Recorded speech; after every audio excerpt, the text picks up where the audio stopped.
Welcome to episode 153 of the Sports Geek podcast. On this week's episode, I chat Crows, AFLW and esports with the Crows' Nigel Smart. Welcome to the Sports Geek podcast, the podcast built for sports digital and sports business professionals. And now, here's your host, who has a Twitter account for his shoes, Sean Callanan. Thanks, DJ Joel. That's right. You can follow at Sports Geek Shoes to see my latest pair of Sports Geek sneakers. I'm actually looking at the box right now. I haven't done the unboxing yet, but my new pair of Sports Geek shoes have turned up. And the reason why I have a Twitter account is to help them remain a marketing expense for Sports Geek. My name is Sean Callanan, and you're listening to the Sports Geek podcast. Thank you for doing so. You're either listening to it on iTunes, Stitcher, or your favourite Pocket Cast app, which I hope is the same as mine, Pocket Casts. That is the podcast app that I use. Really looking forward to you listening to this pod. Nigel Smart is a long-time friend and a long-time listener. I've been talking to him in working with the Crows around a number of issues in his role as COO and the exciting development that they've gone through over the past 6 to 12 months, both with the expansion with the AFLW, the new women's league for the AFL, and the Crows winning the inaugural AFLW premiership, but also the announcement recently that they've purchased Legacy Esports and been the first professional sports team in Australia to jump into esports. So really enjoyed this chat. I always enjoy my chats and catch-ups with Nigel, but it's good to get it on the record, talking about his career coming as a former player and a great of the club, and diving into the business side of sports, coming back as COO. So I hope you enjoy this conversation as much as I had in having it. Nigel Smart from the Adelaide Crows.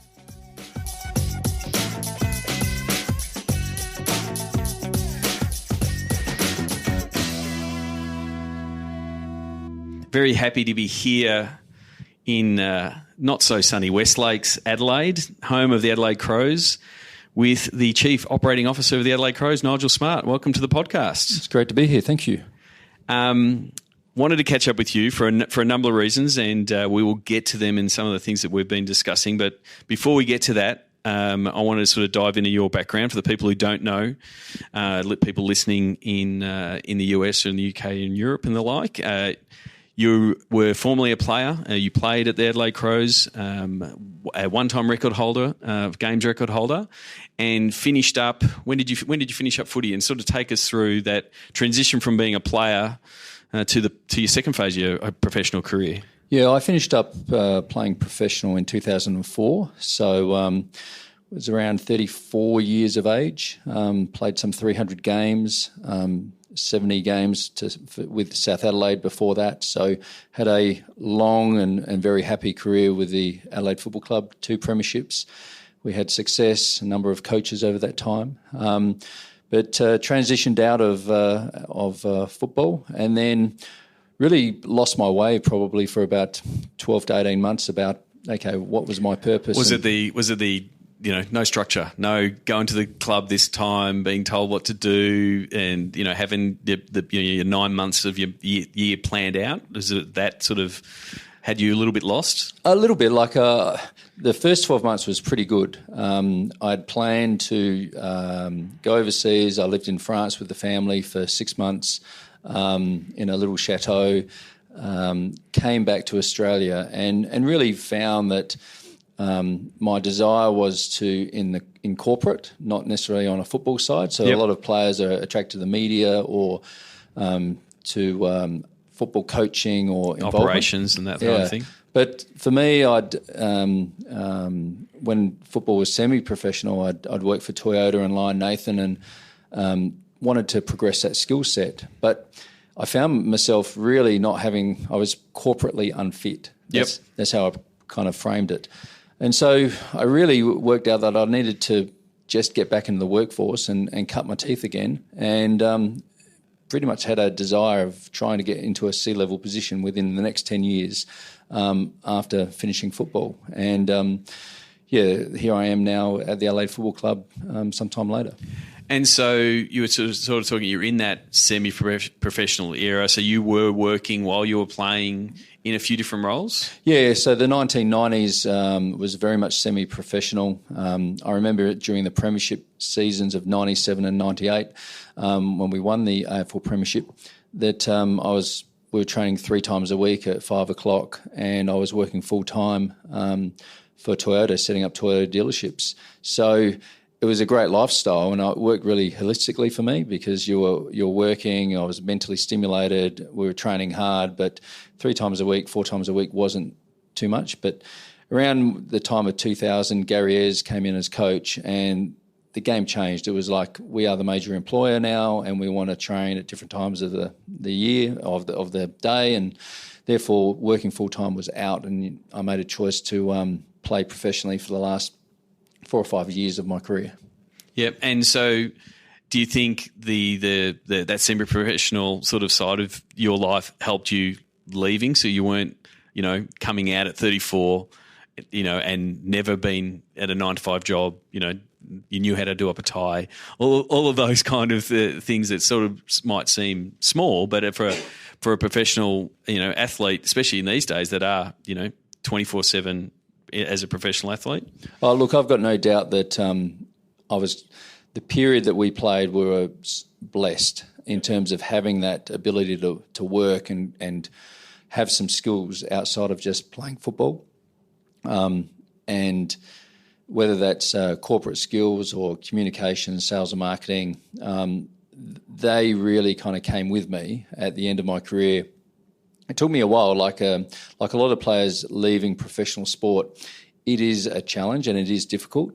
Your ego is inflated, and it took me a while to deflate my ego and actually come to the realisation I needed to start again at a base level job.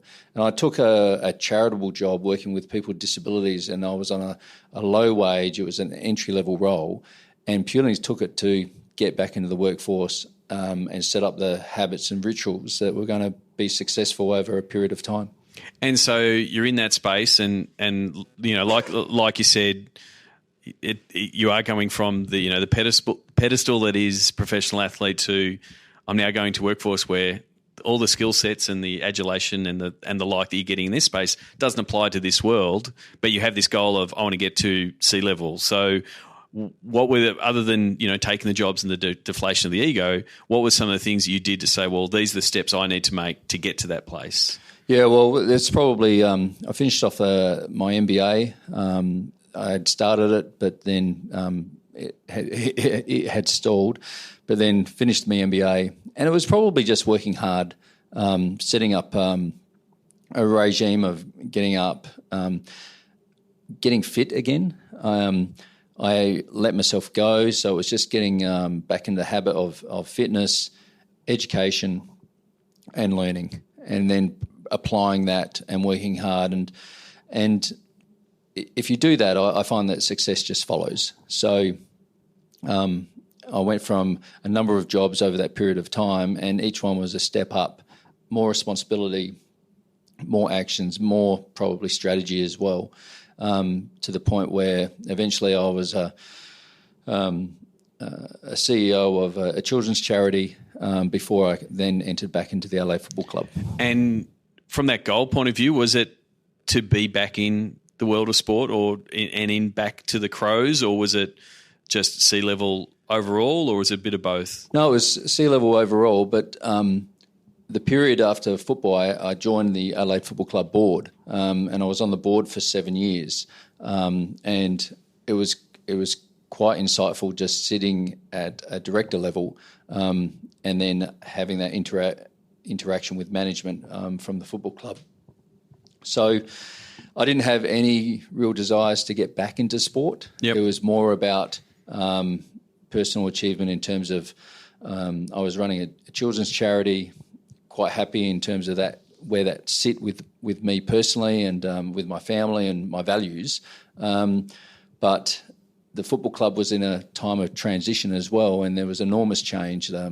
At that particular time, the club had been sanctioned for Kurt Tippett in terms of salary indiscretion. The CEO had been suspended for 6 months, and there was a state of flux and change that was occurring in the club at that point in time, and led to me becoming the Chief Operating Officer for the Adelaide Football Club. And so it was a little bit of answering the call, the timing of things that sort of brought you back? Yeah, it was. It was probably the opportunity and the scope of the role, the need for change in a football club. The football club had been operating fairly well on and off the field, but probably had just plateaued for a period of time, and there was a need for just an element of change within the business, and probably a resetting of who we were and what we stood for. We hadn't won a premiership for a long period of time, and that's still the goal today, is to have on-field performance, but also to evolve as a football club. So going back to your sort of focus of not wanting to be on the footy side, what does your role as COO entail at the Crows? Well, I think initially when I came on board was to undertake a change management piece, primarily in the football club. Our performance against and the AFL benchmarks really well in terms of our commercial performance across membership, sponsorship, digital content. All the benchmarks, we kind of understand where we rate, and most of those were in the bottom half of the ladder. So the only real upside for us was our membership yield was fairly good, and our loyalty of our members. So we're also transitioning from one stadium to Adelaide Oval at that point in time. So we had a transition piece to Adelaide Oval, plus the resetting of performance, because from a club point of view, we really wanted to be in that top 1 to 4 clubs, within the league, and that's across every benchmark that we could have from a commercial focus. So membership and sponsorship were the two big pools of revenue for the club. And if we look at the club's revenue in a really simplistic format, we have an AFL TV broadcast distribution check that we get. We have sponsorship and partnerships as another bucket, and then we have membership and ticketing. So we're a very traditional club, but all of those had probably lagged, and we needed to have better performance. So my job was to come in and to probably just start that process of identifying what areas needed to improve, and how were we going to improve collectively and individually. And I mean, it is good when you can benchmark yourself against other teams and other clubs, and in the league. We're working in different geographical regions.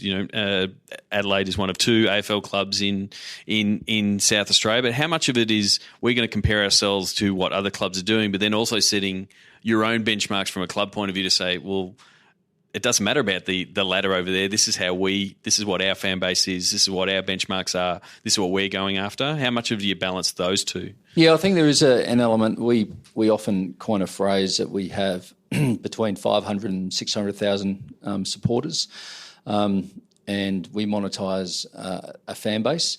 There's that element of focusing on that fan base and really having that kind of engagement with that fan base. But at the same time, it's nice to have an understanding about how you are benchmarked with your competitors, even though their fans are never going to follow you as a team, and vice versa. We have to build out our fan base and then work out, we have about 70,000 members now. We have an average crowd of 48,000 in a 52,000 seat stadium. We're tracking really well, but at the same time, one of the issues about improvement is we've now got a counter issue where most of our traditional streams of revenue are almost like tapped out. We have a full stadium, which is quite unique in Australian sport. It's about where does future growth come from, and that's one of the challenges we're facing at the moment. And it presents its own problem, because you've got a full stadium. It's like you said before, extremely loyal. So because it's a full stadium, extremely loyal, they're an aging, fan base, and so then the next challenge is, how do we engage that next fan base and that the kids and bring them on board, because they're going to be knocking on the door saying, let me into the stadium. And everyone's like, no, we're full. We can't get them in. So that becomes one of your challenges. Yeah, we have a schools program where we engage with the local school community.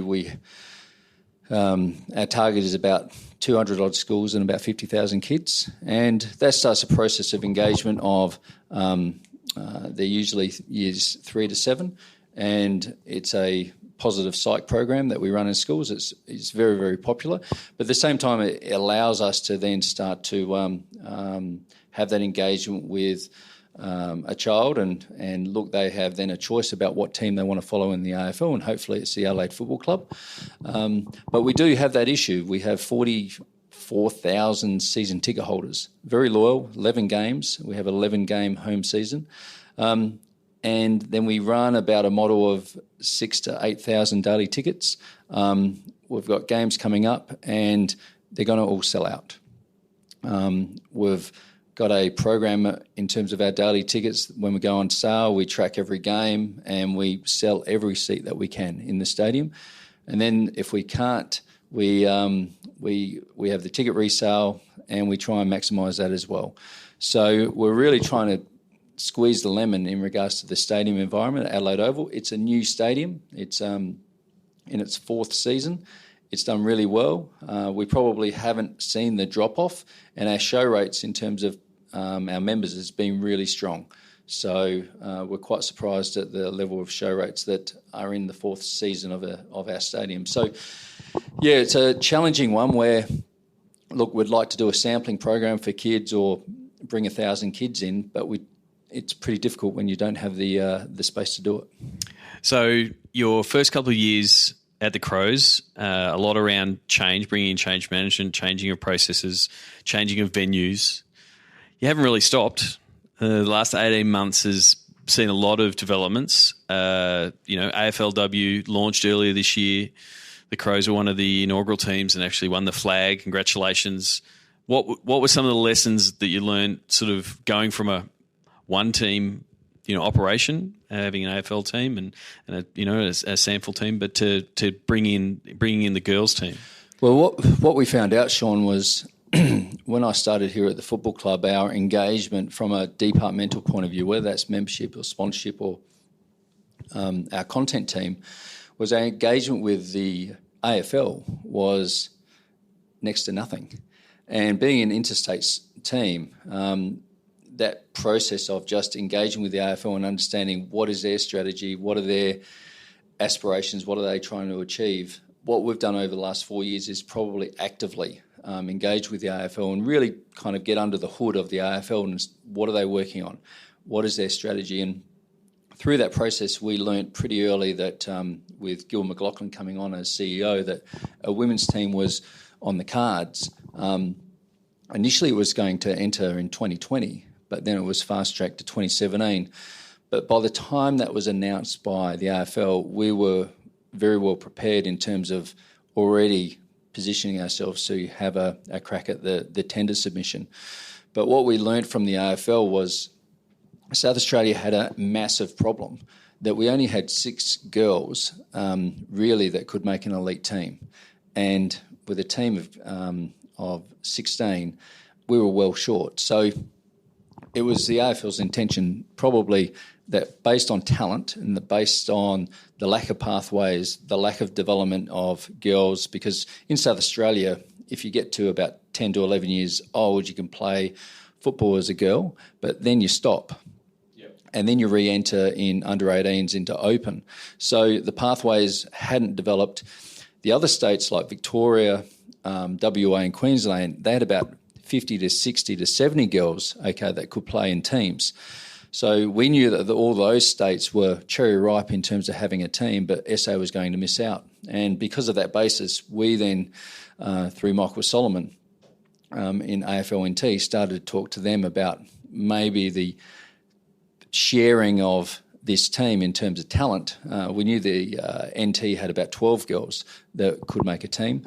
And so that started a conversation about us forming a strategic alliance, which we did. And then we pretty much presented that to the AFL, and through our tender submission landed a licence for the Adelaide Football Club, which is a great result. And yeah, so for the people who don't know, with Nigel talking about the AFL and I guess the alignment and being more closely aligned with them, they're based in Melbourne, where the majority of the AFL teams are based in Melbourne. So it is something. Yeah, you've got to put in that work to have that. You've got to be proactive because if you aren't, you just won't hear from the AFL. That's no disrespect to the AFL. It's just they're very busy, and you've got to be on the front foot and engage with them as in every department. And so, I know working with the guys in the content team and stuff, the challenges that, hey guys, there's now going to be a 8-week season in the middle of January, just as you're starting to ramp up your season. Again, what were some of the lessons learnt, just trying to get through that first AFLW season? Because rushed is probably a bit too strong, but it came really quickly. It came really quickly, and there wasn't time, and all the rules and the way it was going to run, the fixture, the setup, there was a lack of information. And the AFL was trying to work it out, and clubs were trying to work with the AFL in trying to work it out. So there was uncertainty, but what did happen was there were lots of things that we didn't know. We didn't really know from a content point of view how many articles on the girls should we have compared to the guys. Yep. We're a $50 million AFL business, and a lot of that's generated by our men's team. So I remember having conversations with the content team about whether we should do one article on the girls compared to 9 articles on the guys. But and there was unknowns in the market of how the market would accept this. Was there a market? Was there a market? Was there any fans for the women's game? We had fans by association. There were a lot of unknowns, and primarily as the season approached, and even that first game, I remember our first game was at a local oval called Thebarton. We didn't know how many people were going to turn up, how many, what to cater for, the match day experience. All things that you're very comfortable with in the Adelaide Crows environment. You know how many people are turning up to Adelaide Oval. There's 48 to 52,000. We know how many volunteers are going to turn up. We know that the banner's going to be held up for the team to run through.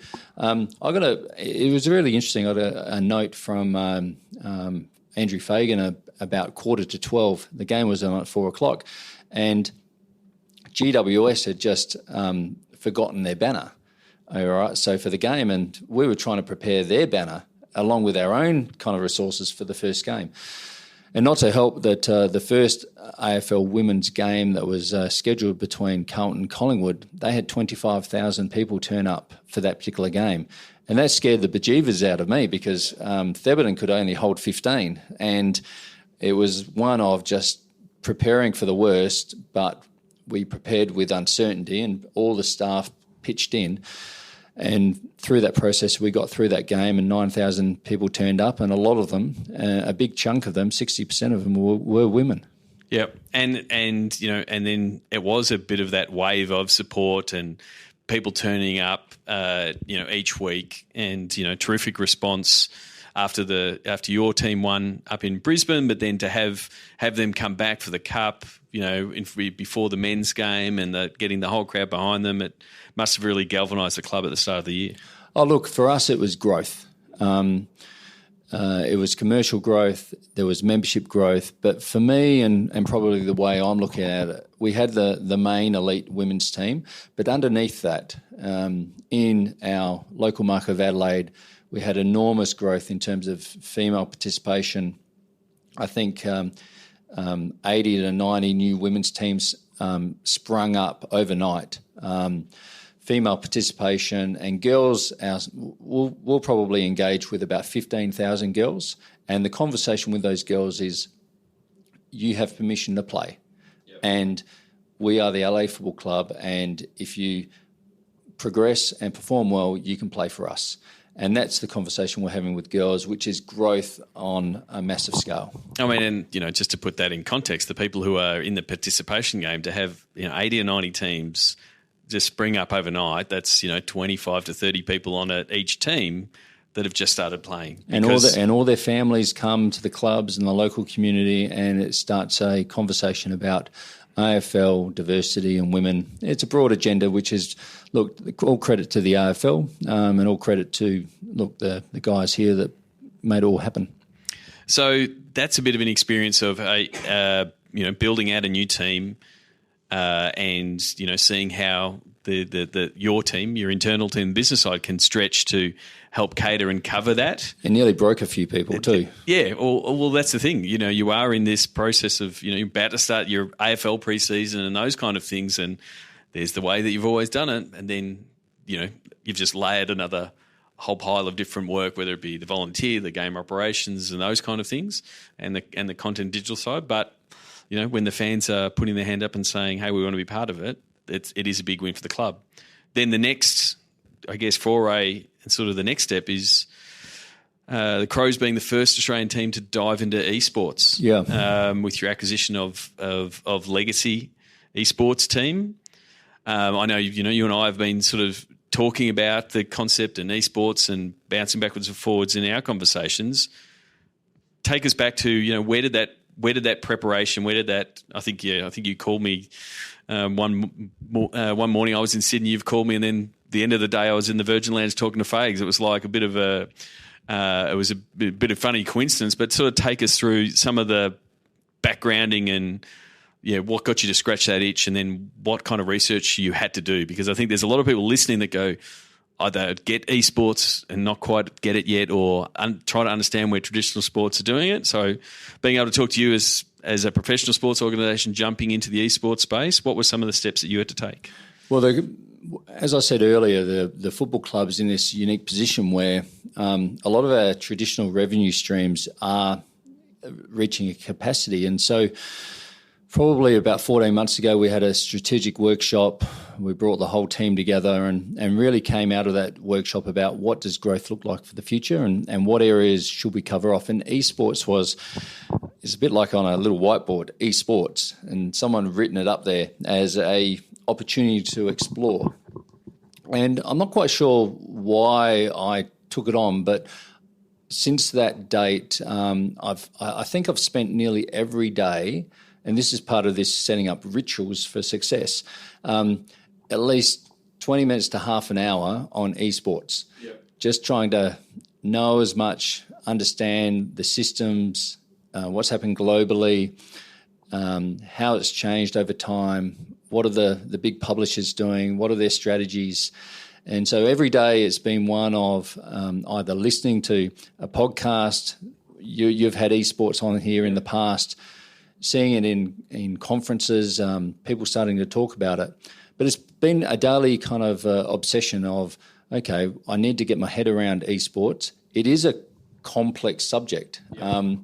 It's quite foreign, and so just to give. So, have you ever been a gamer? No.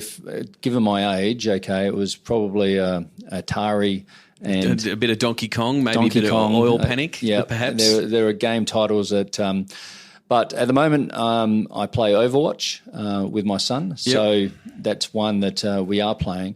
But so you are literally coming to this. You've gone from a post-it note on a wall at a strategy meeting and saying, I'll have a look into this, to diving in, up to your eyeballs and trying to immerse yourself in it to sort of understand it, whether it be reading the material and the industry papers on it, podcasts and the like, as well as talking to the riots and the like to sort of say, how does this work? Where does the... Yeah, so along with the reading and listening of literature was then the stakeholder engagement. So starting with the publishers, people that are running leagues, tournaments, people that are streaming or Twitch, organisers of events, and then teams themselves. So that started then a process. But we actually wanted to get a third-party view. So we were undertaking this work, so we commissioned a third party to do a piece of work on esports for us, just to give us an independent view on esports and Australia and what's happening in Australia. And through that piece of work, then that identified 15 entry points. And those entry points ranged from some casual low-cost PR association in terms of having the Adelaide Football Club brand associated with an esports event or even a team, to sponsoring a league, running a tournament, and included in the 15 was actually buying a team. Yep. And even that has different variations. It's, we buy a team and how do we rebrand it, or we just speak to someone and we obtain a new license and start from scratch. Correct. So that gave us some comfort, and the person that undertook that research was not a gamer.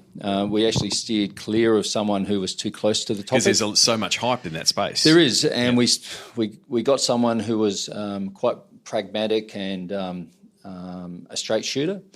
And even at the end of the report, that person there's something in esports that was attractive and there was an opportunity, but it's probably delving in deeper to really understand that. And through then, it gave us some confidence to actively work through those 15.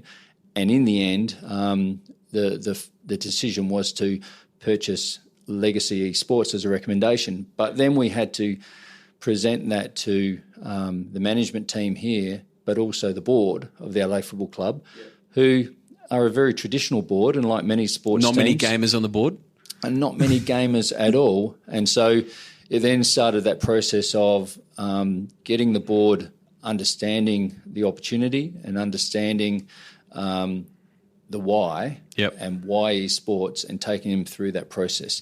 And I think many organisations would be in a similar place. Like our board are very astute, they're very savvy, but esports is for them, it's foreign. Yep. And therefore you have to actually take them through a journey, and we got through that journey to actually get board approval and make the purchase. And part of that is sort of boiling that down into language that they can understand. And so they understand audiences, they understand fan bases. And I've said this on the podcast, when I look at esports looks exactly like sports did when I started Sports Geek. I'm there as a geek and looking at all the sports teams and going, guys, all the fans are over there. They're all over there on Facebook and they're using Twitter. And I'm like, that's the opportunity. Go, and I look at esports now, it's almost the opposite. They've got all of these fans, but they haven't got the systems to sort of rally them together and monetize them. And that's where I think the professional sports background and the skills of monetizing fan bases, which teams do so well, that overlays into esports so perfectly, whether it's merchandise, whether it's, sponsorship and partnerships and bringing them across. That's what professional sports have done for many, many years, and done, got better and better out of the last, years. And that's why I think, seeing a bunch of different pro teams sort of dip their toe in the space. Yes, it's a completely different, different audience. You're not going out saying all of these fans will become Crows fans, but they might. But it's a massive audience that you can now start attracting and talking to.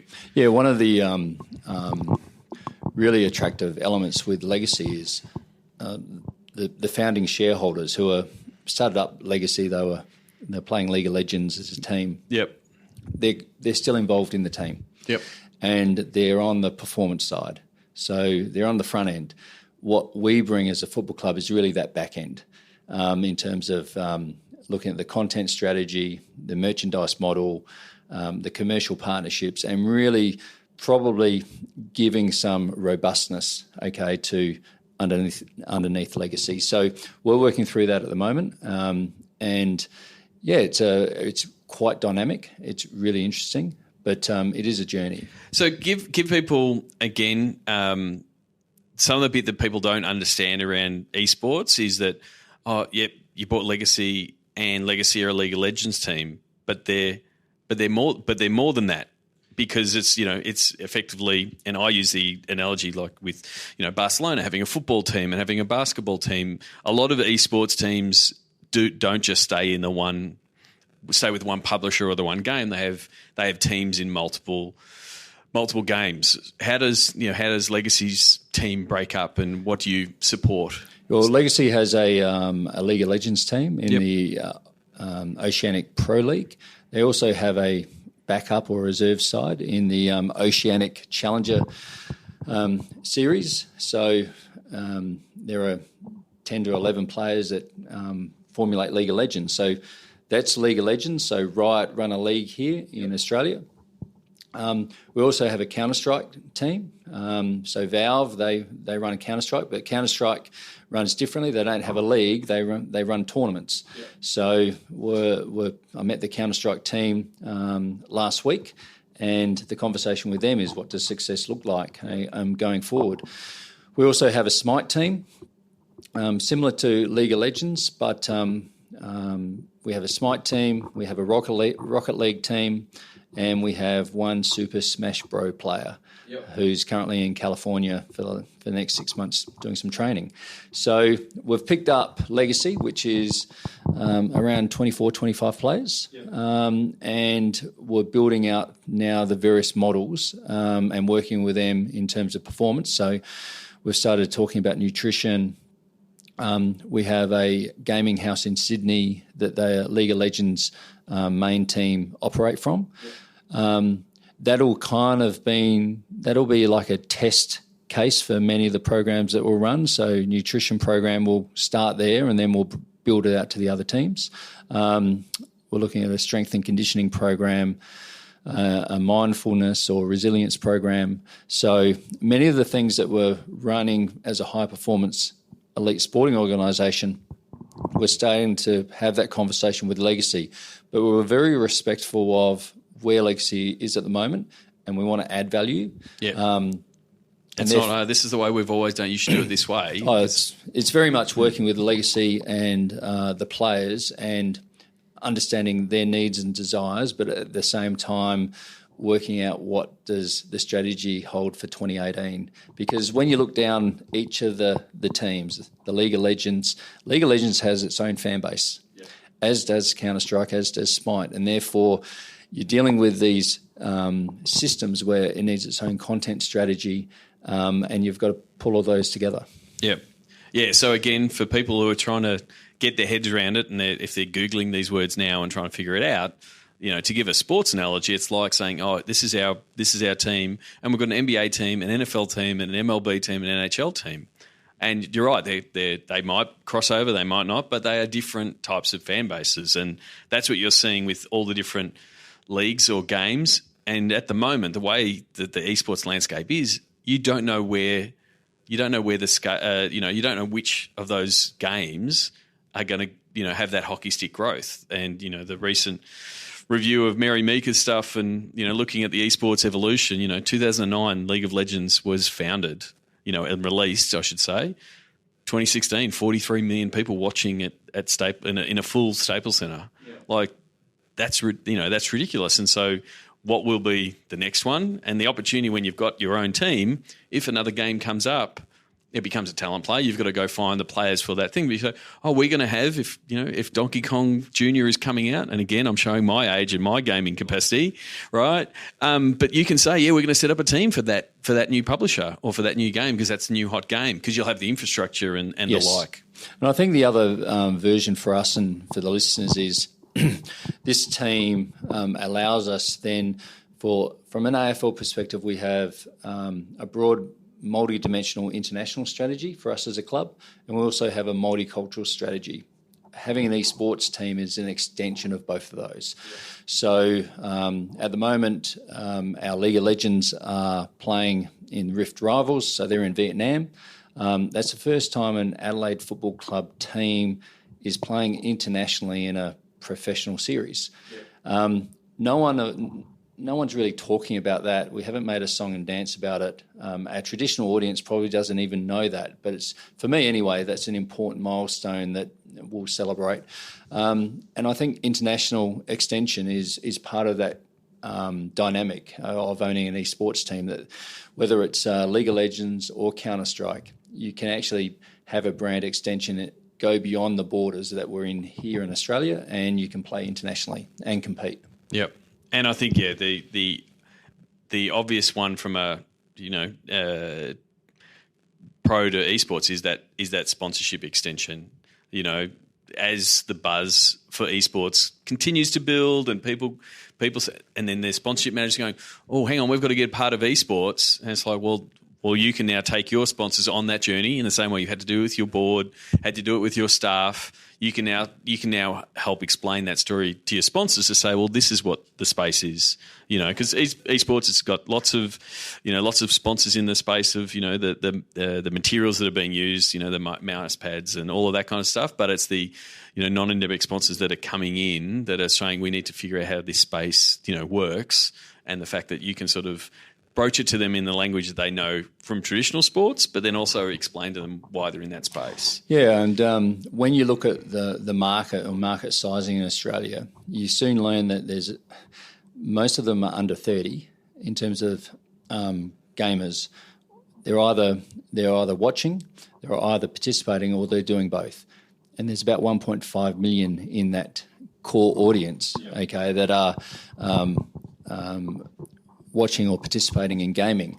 So for us, it's one of, hopefully, we can put a narrative together that will be the esports club of choice for that audience segment that is quite a difficult market to reach. Yeah, the ever-elusive millennials. The millennial market. So for us as a football club, it's an innovative play of an extension to them. And yes, we've got the first to market opportunity, but I don't think that will last long. No, that is true. I mean, there does seem to be a stampede of people in the sports space, and Manny at the next level that keeps updating his little infographic of all the sports teams. He's updating it, almost weekly now. Because you're now effectively both an esports champion inside the Crows business, but also in the sports business. What's been the feedback, and what are people asking you, in the sports, going, Smarty, what's the go? What's the go with this esports thing? Why, I don't understand it. What's been your response to those type of conversations, whether it be in AFL world or, non-AFL world, people going, I see you bought the esports. I don't understand. There would be a lot of confusion, I would have thought, from people coming up to you. Yeah, like it's quite difficult sometimes to answer that question because those particular individuals may not really have a concept of what esports is. So you're answering it from a point of trying to give a really basic explanation that it's a sport. It's usually got 5 players on a team, and each of those have a role, and they're playing another team, and simplify it that way. Or they're wanting to know probably more from a club point of view, what's the rationale? Yeah. And I have to explain to them that for us it's about growth. It's about generating new conversations with new partners. It's about commercial growth. It's about an extension, to the millennial fan base, because although we have 70,000 members, between the ages of 12 and 30, our membership portfolio really dips, where they leave and basically come back when they're around 30. So the millennial market in esports kind of fits quite nicely in terms of a segment that we're not necessarily reaching through our traditional means. Yeah. So for that reason, that's another bonus for us. So it is a mix of explaining or having the argument on whether it's a sport, right? Which is, it's like that's always the debate. Like, I grew up watching, Michael Jordan, and I did most of that through the TV. I didn't get to see him in real life, and now you've got 43 million people watching people play League of Legends, and to them, the people who are behind the controllers that are controlling them are the same because they're showing the same skill that a Michael Jordan or a Cristiano Ronaldo do. So to me, that's the sports argument. You sort of say people idolise athletes, people idolise and follow, particular gamers and players, and it provides that. The other thing is it provides, where it's really like sport, is it provides that live element. Like live is the only thing that's getting people to tune in, and the numbers of, for Twitch and the amount of engagement, the amount of people are tuning in and watching, and the length, like that was one of the big takeaways when I've been chatting with Tom Halls, is that like the people would sit down and watch it for 3 hours, and then the engagement of people who are playing, we talk about this second screen experience and watching TV, and we've got our phone out. I think Mary Meeker slides, the director of Rogue One, he goes, when I'm playing a game, I don't even think about my phone, right? And we don't get that level of attention anywhere else. And so the fact that it's getting so much attention is getting the eyeballs and the attention of people, it makes it super valuable. It's one of those things when people ask me about esports, it's going back to that question. Yeah. Sometimes I say, have you heard of Twitch TV? And often they haven't. And then that is starting a conversation. And often I just simplify it where I'll go to my mobile and I'll click on the Twitch app, and then I'll pick a game like League of Legends and I'll say, this is how many people are watching League of Legends right now. And not only are they watching it, they might be subscribing and donating, to this particular streamer or watching this particular competition. Yep. And once you start talking like that, people are starting to understand, there's an audience. And the audience is not necessarily here in Australia. They're overseas, but they're fans of League of Legends, or they're fans of particular players or particular teams or watching tournaments. A lot of them are just watching. Yep. And they don't participate. And really for us, it's an extension of how do we engage with that and how do we build out the fan experience. I keep going back to how do we, as a legacy, esports, build the fan experience. Yep.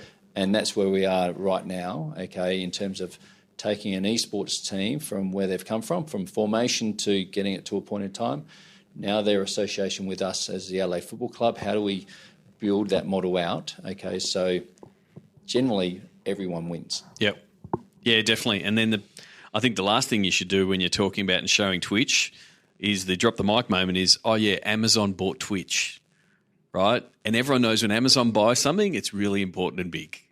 Right, and the fact that they've gone and bought that whole platform is just sort of shows, the opportunity. And it's hard to keep up with the announcements by Twitter and Facebook, Blizzard, ESPN. They're coming out fairly regularly in terms of massive deal that that Riot did with Major League Baseball Advanced Media with BAM about doing the streaming. Twitter signing up to do live streaming. They're soaking up all the media spots that they want. The fact that, Channel 7 over here in Australia is now doing an esports TV weekly show, and again, that kind of, it further validates it for people like yourself and the people who are already in the market, but it starts legitimising it. So those conversations of, you will move along from what is esports to, this is a really big opportunity. Now I start understanding where this audience is. And one of the fantastic conversations we have as a sporting organisation is our own AFL players are gamers. Yeah. So they're gaming, they're playing different games, and they're engaged. Yeah. And so you have this harmony between the traditional in terms of your own players, but then also esports, and then bringing that together in sweet spots of content and opportunities. So we're looking forward to doing that down the track as well. Yeah, I'm same. I've obviously shown my gamer credibility, which is none. I have none. But I'm super excited about the space, both from the opportunity of the audiences, but then also talking to and listening to the people that are in the space in, what Riot is trying to do and the OPL and what's happening in that space. And the fact, and again, when I sort of try to do the analogies of traditional sports and try to keep it to that space, because that's the people I'm talking to, that's what they know. And I said, well, just imagine if you went and bought a football club that was local South Adelaide and they were doing okay and they got on a real hot run and then they were playing Real Madrid. Because that can happen in esports, in a tournament type of thing. It's like that can't happen in any other sport. As an example, you start a local basketball team, and then 3 weeks, 3 months later, you're playing against Steph Curry and Kevin Durant. That can that type of that fairy tale story, Cinderella. That can happen in esports, and it's that international exposure of it. It's not by boundaries. It's super. The Asia Pacific region is a real massive region for esports as well, but that's the international opportunities, the real massive upside for mine. Well, every team has a ranking, and so if we look at Counter-Strike for an example, the aim for us and Legacy is for Legacy to move up the rankings and to be a very competitive team in Counter-Strike. At the moment, if I looked on various websites, we're ranked around 100 in the world. So that's your benchmark.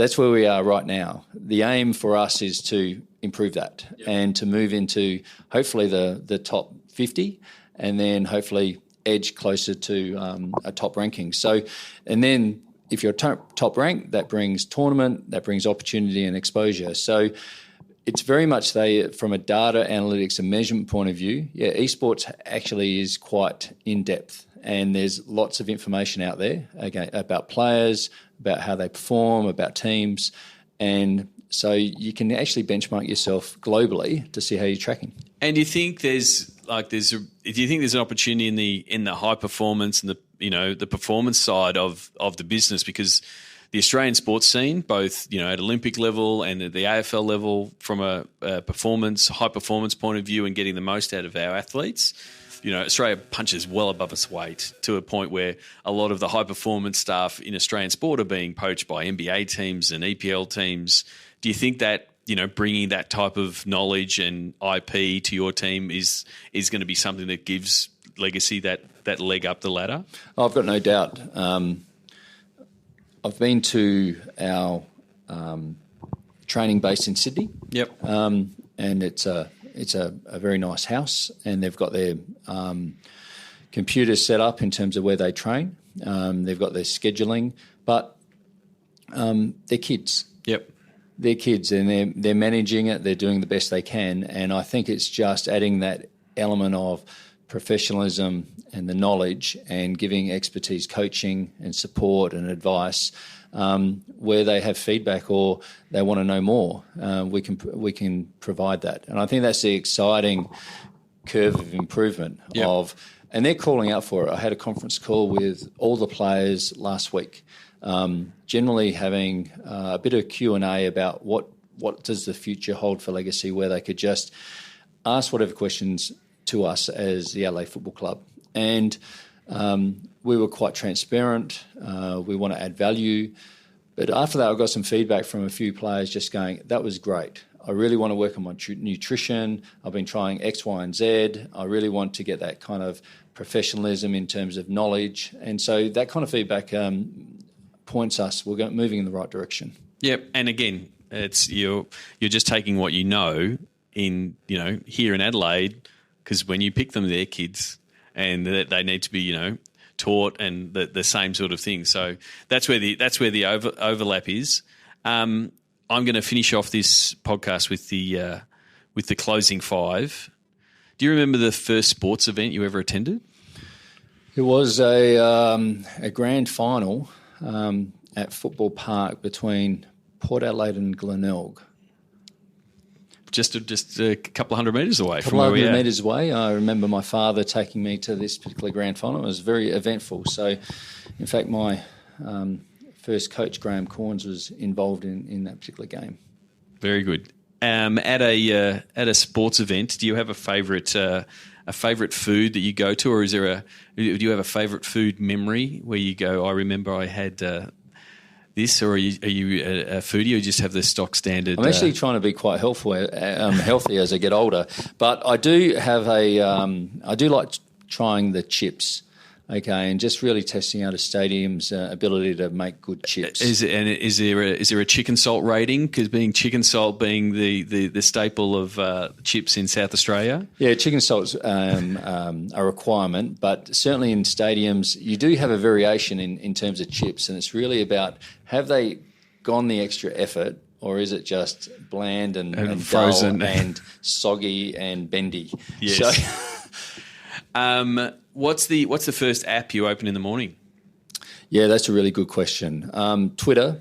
I open Twitter first. I then go to just general news. So I go to the local paper here just to see what's happening. Yep.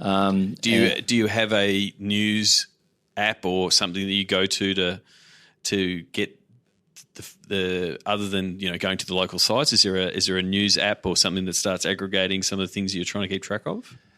I do. There's BuzzFeed. BuzzFeed, yeah. BuzzFeed, and then I just go to traditional ABC. Yep. Bit old school for me. So. And is there somewhere you go? Where's your esports? Where do you get some of your esports? There's a number that I go. There's a number of websites. There's Respawn. Australian Esports, DOT Esports, TEO. What else is there? They're all in my favourites, and I just kind of flick around them. I just flick around now in terms of getting updates, and then it is what I've found sort of diving into the esports space. As much as I've sort of put Twitter to the side and said it's a bit of a broadcast channel, which it is for a lot of sports, it's really still really active in esports. Like really it's it's like it's a bit like talking to sports people back in 2013, 2014. They go, "We love Twitter, it's awesome, we get all this," which has sort of fallen off. The traffic's fallen off, and it's become a bit broadcasty in professional sports. But in esports, it's still really conversational. Everyone's still really approachable. You can reply to people and they reply back. And it's a method that I used, way back in 2008, 2009 to connect with people in the sports business space, and it worked really well. And that's when Twitter was. But if you do want to get into Twitter, Twitter is great for the esports space. It's really good. The players are all on Twitter, and there's some really good content you can find on Twitter, and then following those individuals. Manny is one of those. Yep. Okay, the next level in terms of information, and just I find Manny from the next level is good because he'll just come out with demographic or age kind of comparisons, and you can actually use that in sponsorship decks or in information that you need. Internally. So, and he's one of the, and I'll probably answer the next one, that who should Sports Geek podcast listeners follow and why? Because I agree, Manny's Manny from the next level, because he is updating that graph. And he's telling the story of, look, here's all these professional sports getting involved, and here's why I think they should be involved, and here's this conversation it should be. Yeah, and I think any sporting organisation that wants some core information about the why, then that's a good point of contact to go have a look. So, what social media platform is your MVP? The MVP at the moment is. Look, I have to say Twitter. Yep. And look, I'm not big on Facebook, Instagram. It's probably Twitter, and it's more so because of esports and probably the last 12 months. And I've been probably navigating to that to see what's happening in esports, what's happening globally, and then what's happening locally. And it's going to be really interesting to see, because the esports community is so entrenched in Twitch, and that's where they view. And Facebook is, which is often it's why I put my hand up and say that's the MVP. And a lot of people say that's it from a business point of view. It's where we go get our audience.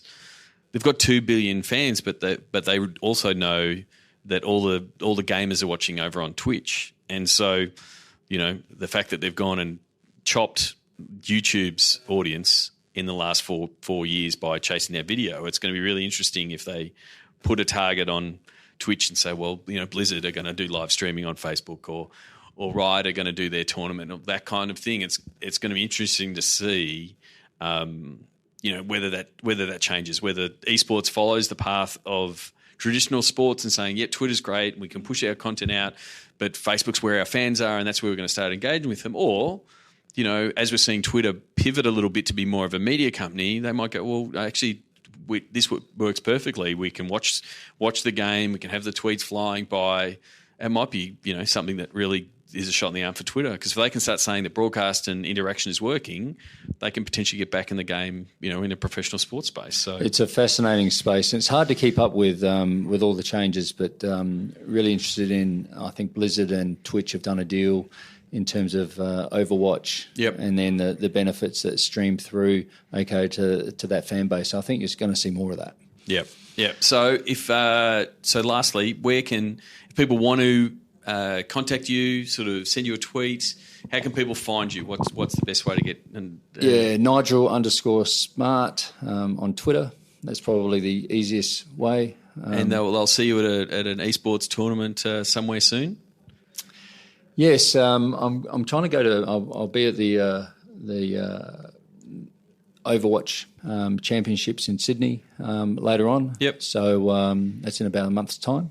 So I'll be attending there, and any competitions here in Adelaide, I go on the weekends now to see Legacy play. Yep. But any of the big comps, I'm not in Vietnam, but any of the big comps, I'll try and have a look. And really, the IEMs or ESLs that are running those big tournaments, it's more about then soaking up One, from a viewpoint of how they're putting it on, what's the crowd, and how they're engaging with that fan base. Yep. Well, I will wrap that up. Thank you very much for coming on the podcast. Best of luck for the rest of the season with the Crows, obviously, and best of luck in the continued journey into esports. Oh, it's been a pleasure. Thank you, Sean. Join over 1,000 sports business executives in Sports Biz Slack. Go to sportsgeekhq.com/Slack. Thanks again to Nigel Smart. You can send him a tweet, Nigel_Smart. Connect with him on LinkedIn. The links will be in the show notes. And keep an eye on his Twitter feed and what he's doing, and definitely follow some of those recommendations like Manny at the next level around if you want to start diving into esports and understanding a bit more. I really loved his tip on how he sort of immersed himself in it, and it was really half an hour a day. It is the classic one. I think what's the fable? How do you eat an elephant? It's one bite at a time. And so, just taking in a little bit more every day, start immersing yourself in the scene. And I think that is the best way. And it is really the only way to dive into new markets like esports. So, check it out. Let me know your thoughts. Send me a tweet at Sean Callanan or join us in the Sports Biz Slack community. As I said before, the esports channel on the Sports Biz Slack community is one of the most active channels. And that's about it. I'll be travelling later this week. I'll be heading over to Atlanta and catching up with people at SEAT 2017 in Atlanta. So I hope to have catch up with a few podcast guests and also lock down a few more. If you do see me and you are a listener to the podcast, you know the rules. Tell me you're a listener to the podcast, and I will buy you a beer. And shake your hand, and happy to take a selfie or chat to you about Sports Digital. Until that time, my name is Sean Callanan, and you've been listening to the Sports Geek Podcast. Find out how to drive between $8,000 and $30,000 in profit for each digital campaign you sell sponsors. Check out sportsgeekcampaigns.com. Have you joined the Sports Biz Slack community? Sign up now at sportsgeekhq.com/Slack.